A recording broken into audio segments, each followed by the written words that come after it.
Leaders from G7 countries are meeting in Canada this evening and have called for, in fact, a resolution to the war between Iran and Israel, as well as a broader de-escalation in tensions in the Middle East, including a ceasefire for Palestinians in Gaza.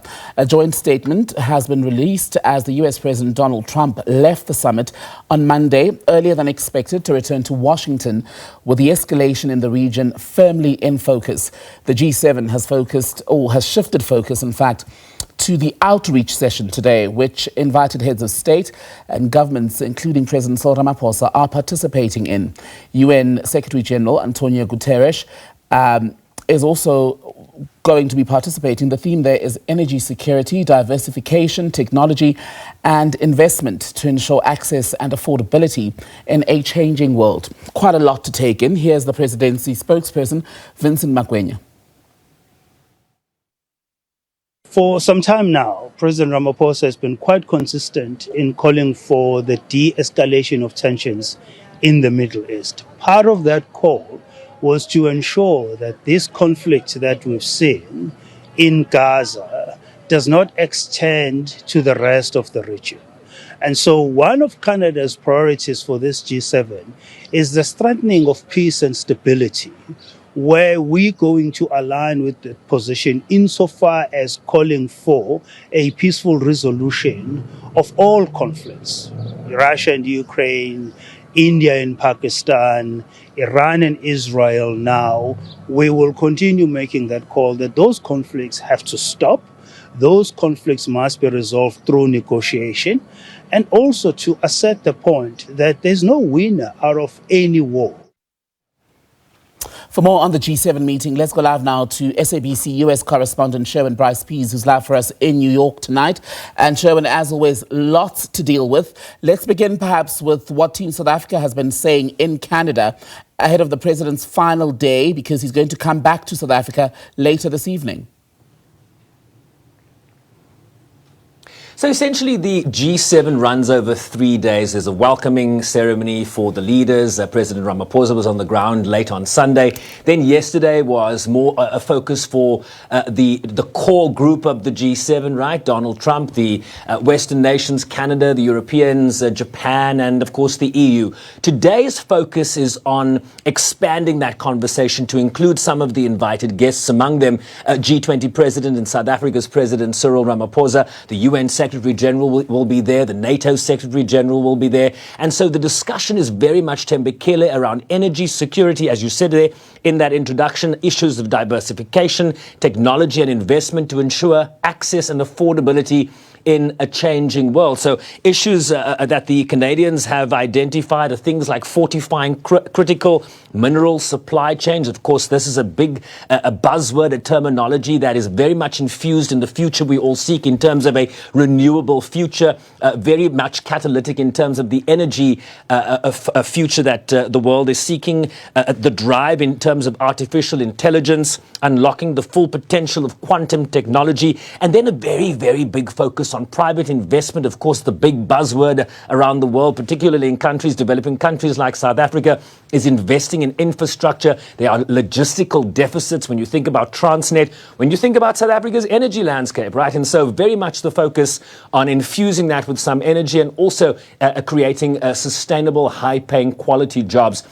That's very much the discussion today. I had a conversation earlier this morning with Vincent Magwenya, the presidential spokesperson, just to get a sense of how the delegation is feeling, given everything that is going on the ground there in Alberta, Canada. And he said, we are very happy with what we are getting out of the G7. Of course, there's a big focus on aligning the strategic objectives of the G20 with the strategic objectives of the G7. And they have a willing partner in the Canadians. You saw that warm welcome that Prime Minister Mark Carney gave President Ramaphosa. And so very much working on that. We also understand that Zane Dango is on the ground. He, of course, is the G20 Sherpa. And so we understand that there's a lot of interaction happening with the other G20 Sherpas that are on the ground in Canada, because a lot of the G20 members, as you well know, Shan Ke, are members of the G7. So alignment, certainly the push there by the South African delegation. And Sherwin, while the agenda for this G20 gathering is broad and complex. Difficult to ignore have been the developments around the departure of Donald Trump, who left early in the hours of this morning, Tuesday morning, to go back to Washington. That hasty departure has been linked to the latest crisis in the Middle East, but no clarity yet on what the Americans' intentions are moving forward in that situation. Are we hearing anything definitive, perhaps? Yes, I'll get to sort of U.S. intentions. The G7 leaders did issue a joint statement on the Iran-Israel conflict. And very briefly, just to sort of summarize, they talk about Israel's right to self-defense, to defend itself. We reiterate our support for the security of Israel. We affirm the importance of the protection of civilians. Iran is the principal source of regional instability and terror. We have been consistently clear that Iran can never have a nuclear weapon. So that pretty much gives you the posture of these Western democracies in terms of what is developing on the ground between Israel and Iran. And of course, you'd imagine that there will be different perspectives were you, for example, to engage with BRICS nations. For an example, South Africa, right? They came out with quite a strong statement questioning the anticipatory nature of Israel's self-defense in terms of its attack on Iran. And then, of course, to your question around the USA, right? There are two options facing the Trump administration. Of course, very dramatically departing the G7 last night. So the concern is, what is the United States going to do next? And there really are two options. Does the US, as President Trump has been pushing, continue to negotiate with Iran? There was talk about a ceasefire, possibly being worked on by the United States, but it was announced by French President Emmanuel Macron.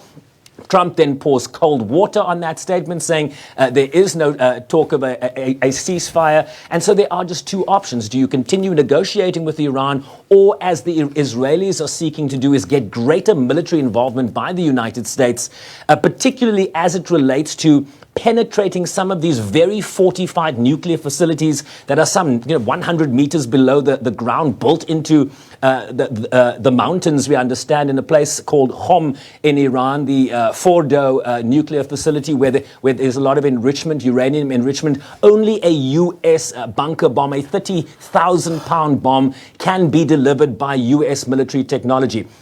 These are two analysts that weighed in, Themba Kile, on what we might see in the days ahead. Let's watch. Predicting Trump's foreign policy decisions is notoriously difficult. We can, I think, very more confidently say that the US will be needed to some extent to achieve a mission success in terms of significantly destroying or significantly setting back Iran's nuclear program in the long term, or at least in the medium to long term. The US is likely needed in that regard, in terms of kinetic capabilities. Really, if the Israelis do very well, then the pressure on the Iranians to expand the war will possibly get they'll be under more pressure to expand the war, because if they can't effectively counterattack against the Israelis and they feel like they're still in a very much a humiliation position, that they've lost a lot of face, then there'll be a growing temptation to use their shorter range missiles against targets in the Gulf, i.e. US bases, Gulf air bases that are used by the US Air Force and naval bases and things like that, and expand it to the Gulf, where they've got a lot more missiles they could with the relevant range, so that they could potentially feel like we can't accept the current situation with Israel, but perhaps we can look stronger if we use our real trump card, which is really in the Gulf. So, Themba Kile, the question was, what are the U.S. objectives here? What are the options facing Donald Trump? The question also then becomes, what are the options facing, or the goals very much facing the Israeli government? Are they now seeking only to dismantle Iran's nuclear abilities, its ballistic missile abilities? Or is this now quickly becoming a question of regime change in Iran? These are some of the complexities facing not only the US administration, but also the Israeli administration, and of course, very much so, the Iranian government that is still in place in Iran. And it's also an example, Sherwin, to some degree, right, of how the United Nations Security Council, which has a mandate to preserve international peace and security, is often incapable of doing much to stop escalations between member countries, like we're seeing between Iran and Israel, which are actually supposed to be bound by the decisions of the Council. Dare I say, almost irrelevant, right? I mean, they essentially will hold meetings. They've already held a meeting last week when this conflict began. It was called by the Russians. It was called by the Iranians, an emergency session. All that happens in these sessions is every country around the table is able to ventilate their country positions, maybe their regional perspectives. But if the big powers are not in alignment as to how to resolve a problem, be that in Gaza, be that in Ukraine, be that in Sudan, and the list goes on, we will no longer see the UN Security Council as the platform where these issues are going to be resolved, right? They are satellite endeavors. You think about the Qatari, Egyptian, US endeavor as it pertains to a ceasefire in Gaza. You are seeing the United States playing a mediation role unilaterally in terms of Ukraine and Russia. You've seen the Qataris play a role in terms of the Rwandan DRC standoff in Eastern Goma. And so the concern here is that this is not about UN Security Council reform anymore. This is very much about a concept that is perhaps very dated in terms of dealing with the current day proliferation or current day conflicts around the world, where the UN Security Council more often than not is unable to meet the moment. Shan BrycePease live for us in New York this evening, reporting on the G7 gathering in Canada. Sherwin, for now, thank you. Well, I wonder if we can show you some pictures from the G7, if we've got them, because the leaders are meeting. It's the second and final day of this meeting. There was much to be discussed, but as you'd imagine, the situation in the Middle East has overshadowed much of the initial program that they were going into the discussions around. But as and when we get pictures out of that resort in Canada, we'll bring them to you.